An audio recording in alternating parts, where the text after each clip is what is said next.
Ayo, madam. Naisig na ning wifi? Oo, unsa man?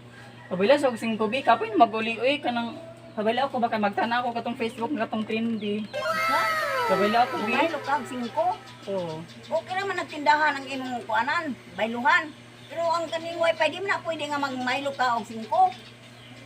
Sige May na, wifi man na.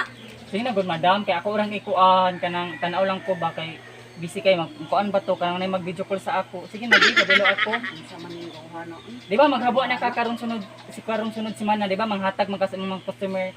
Kaltasin na lang akong 5, dili na lang ko manghayo. Di advance na lang ko. Tagaan ta kag 5 pero sunod di na nimo na utrohon ha. Kay may magtindahan ni kay utang mo pero ang wifi dili diyan na utang. O lagi madam, sige na madam, tagain na lang ko daan. Dili na ko mangayo sa imong habo ha. Dili na ko mangayo sa imong habwa. Sunod, kanina lang ha. Kana na lang imo last. Sige, salamat madam. Buutan kay ka madam. Salamat.